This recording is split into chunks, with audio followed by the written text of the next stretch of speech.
David Morales, and our last speaker is Lori Regal. Mr. Morales, I will ask you for your address information since you didn't provide it, please.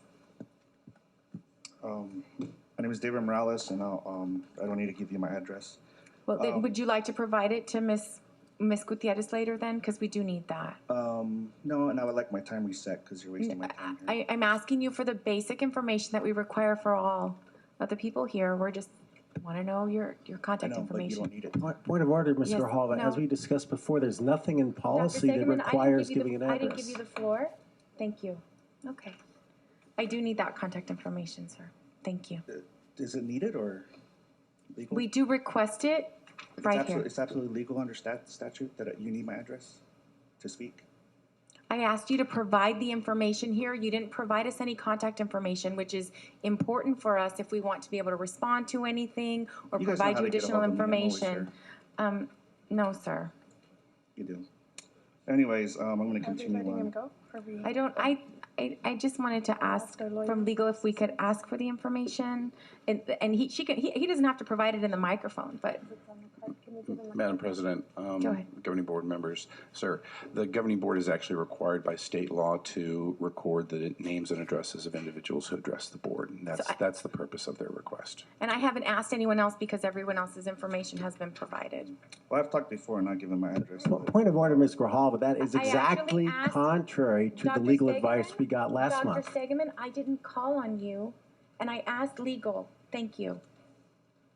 So how would we do need that information in order for you to proceed, Okay. because we As did soon as ask you legal provide me with clarity. the state statute, I'll give you the information. Okay, so if you want to go ahead and have a seat, we'll have Ms. Regal come up.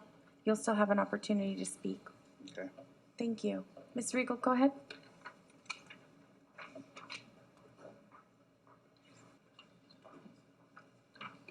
Mr. Yeager, did you have that information for Mr. Yes. Morales?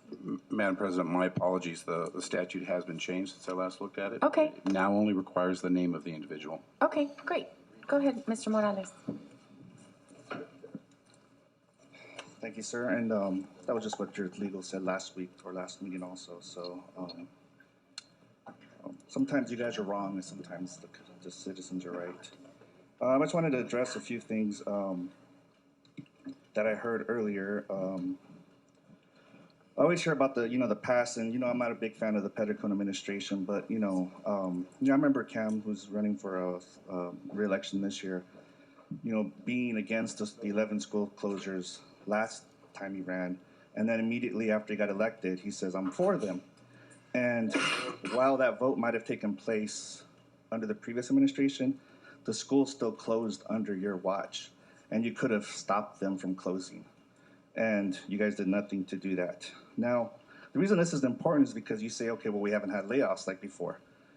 If you just look at your board agenda with the salary separations every board meeting, 1,100 teachers have left in the last 3 years. That's in your own data. Okay, what that does is you don't need to lay people off because they're leaving on their own. And guess what? You have more money. You have more money for raises, which you're so hesitant to give. H.T. Sanchez says that he's a CFO. He said it in the newspaper. On his resume, you never see CEO title on there. CEO is a pretty big deal, I think. It's like, or CFO, right? But if he's as good as Carla Soto is, I want to challenge you later on when she gives her presentation.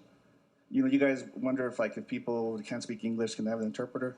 Well, not everyone can even see what's on the board. Like, she just copies and pastes blurry images to give a budget presentation, and no one can even see it. So there's no transparency, and that's unneeded. That's unprofessional, in my opinion.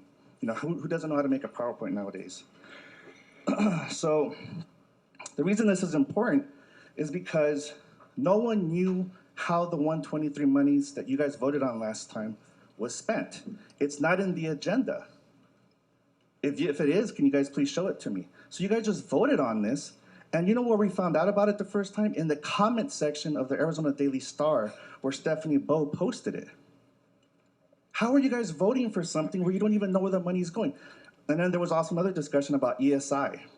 Michael Hicks brought up the fact that $21 million is being spent on ESI, and the board president said, I don't believe these numbers that come from the dais. Can you confirm them? I think you asked Anna Maiden. And she said, I don't know. So you guys have leaders who don't even know that you're spending $21 million on subs. And speaking of subs, you guys are treating them horribly, as we heard the people speak earlier.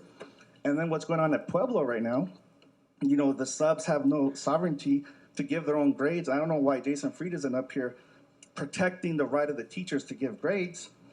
And the reason this is important is because the ADE has opened an official investigation into the Pueblo High School principal. Thank you.